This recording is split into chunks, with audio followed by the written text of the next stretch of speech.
With Shien and Temu, do Aussie small business owners know their value? A blog post article from KIMMAREE'S.com. This podcast is narrated by Ellie, KIMMAREE'S AI assistant.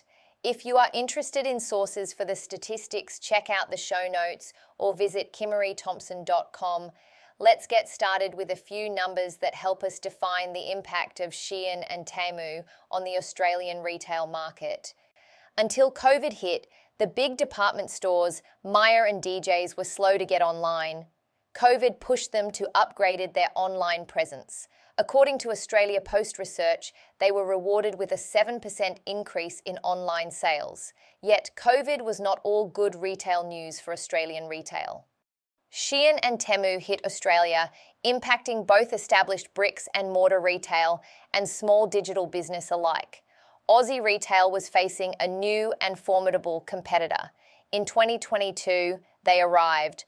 Australian ABC News reports that in the past 12 months, Shien and Temu have collected more than $2 billion, yes, $2 billion, from Australian online shoppers.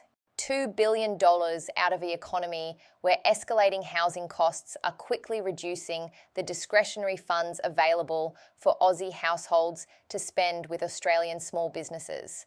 Shien and Temu are definitely retail industry disruptors for Australian small and large retail businesses. While $2 billion is a lot, Australia Post reports that the total amount Aussies spent online for retail during 2022 was $353 billion. So we are definitely still buying from a whole range of local suppliers, but the impact is significant for such a short time. 1.2 million Aussies shop with Temu each month, and nearly 800,000 shop with Shien during the same period. For a retail presence that is only just getting started, that is a lot of retail spend going directly to China on a monthly basis. Aussies are not just jumping to lower-cost options. It appears Aussie customers perceive there is virtually no difference between what they buy from Shien and Temu and what they get if they hop in their car and visit Myer, David Jones, and hundreds of other bricks-and-mortar Aussie retailers. Unless customers are looking for something exclusive like 1,500 count Egyptian cotton sheets, Aussies perceive the bulk of the retail offering has a label that says Made in China or Bangladesh or India, so from their perspective, there is no real difference in what is being offered in the shops and what is offered by Shien and Temu. The materials used to manufacture the bulk of the in-store products is polyester, nylon, or some other type of material of undefined provenance. Nothing appears unique or different about what is offered at Myer and David Jones than is offered by Shien and Temu. ABC Australia research found David Jones shoppers were twice as likely to shop with Temu than the average Australian and 3 times more likely to shop with Shien. Shoppers with above-average discretionary budgets found no reason to prioritise buying at a local department store. The products appear to be the same. The developers of the 2 giant online e-commerce stores, Shien and Temu, are not fashion people. They are SEO and digital marketing experts.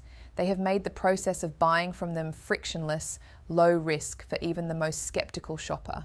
Temu even offers some loss leader products for the cost of postage only.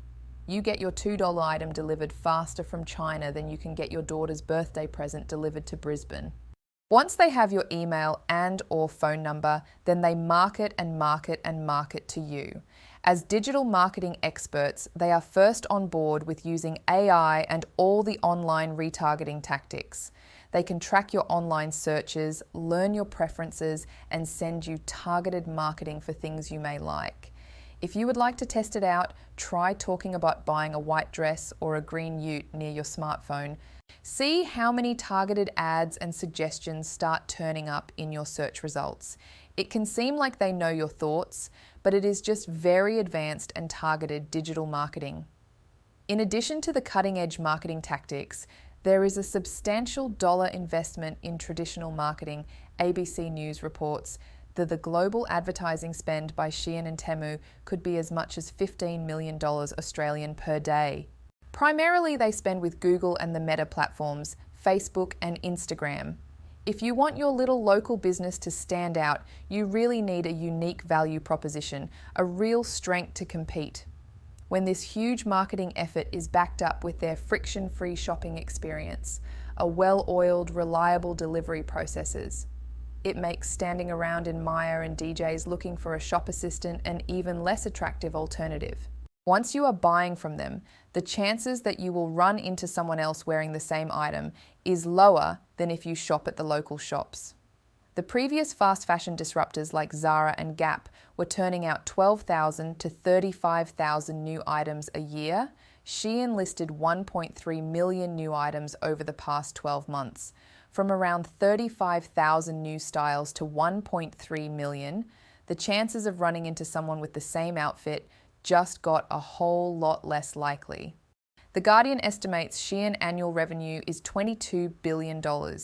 They have enough revenue to ensure they will be staying at the forefront of all the new technology. You can expect them to be using all the new AI-powered digital marketing resources. Shien and Temu may be one of the first to offer a realistic virtual change room.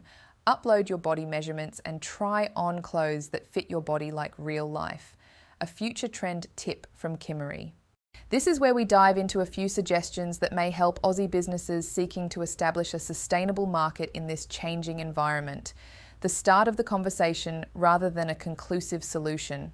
The beginning is always a good place to start. Your ideal customer, the person you target with your advertising, the way you package your products or services, the deals and offers you put forward. If your ideal client is the person who has such a limited amount of disposable income that they are always forced to buy the lowest cost of everything, then Temu, Shien, and a million others on eBay are fighting you for that client. Can you compete? Should you compete? Or should you consider what is unique, what is valuable about your business that goes beyond lowest cost? While Australians are not willing to pay $130 at DJ's when they can get something very similar $35 on Shein, they do care about things that are beyond price. When COVID locked down regional business, the buy from the bush and spend with them hashtags took off. Australia Post reports that the hashtags resulted in an additional $5 million spent with regional businesses over a 6-month period to June 2020. The same willingness to support authentic local business was on show when Victoria went into extended multiple lockdowns. The Click for Vic campaign was just as successful. Local businesses became number one. Clients may not be buying the product as much as they are buying an emotional reward.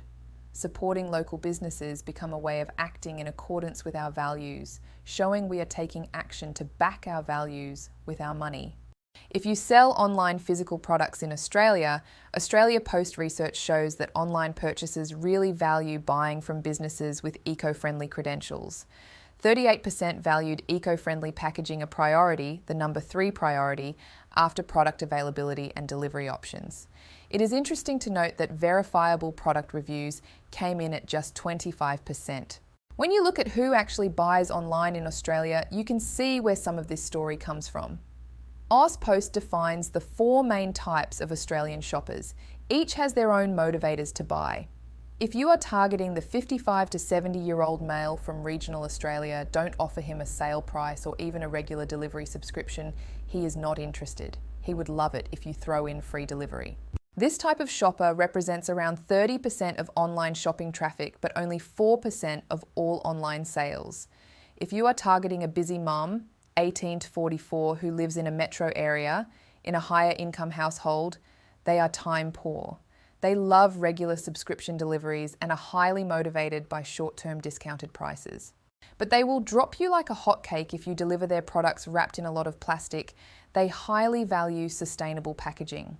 This type of shopper represents only 16% of all online traffic, but they account for over 50% of all the online sales volume.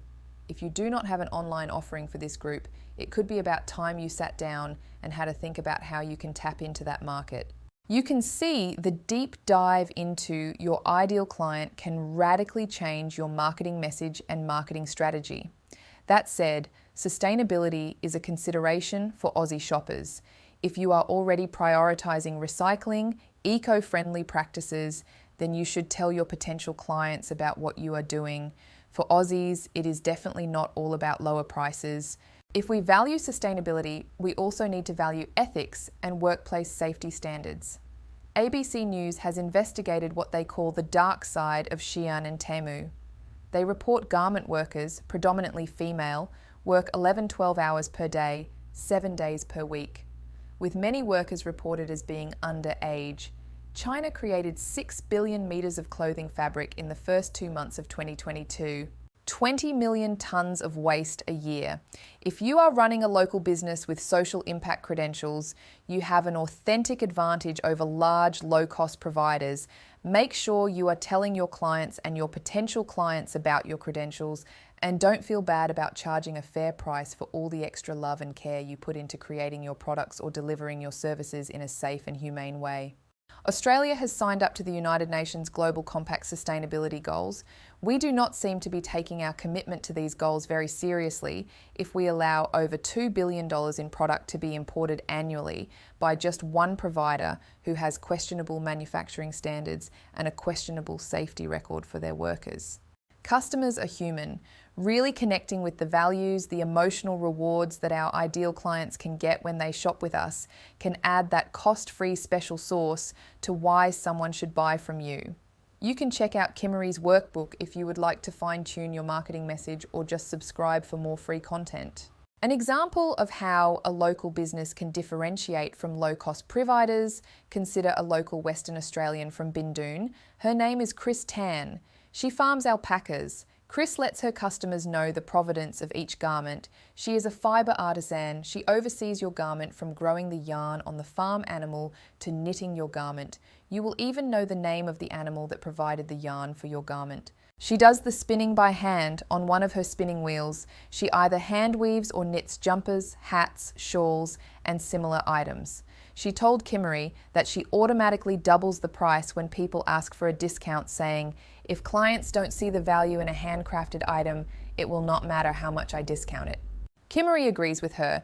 If you create a custom quality item, your target client is the person who will value what is unique. Only market to people who will appreciate the value you offer. For a step-by-step process to define what is authentically great about you and your business, your unique value, check out KIMMAREE'S Value Proposition Workbook, Why Would I Buy From You? Or you can download the free 50-question worksheet to get started now with your ideal client's profile. If this article was informative, then please like, comment, share, and all the good things that will support KIMMAREE and the channel. If there are other digital business, authentic business, or local business owner topics that you are interested in, let KIMMAREE know in the comments.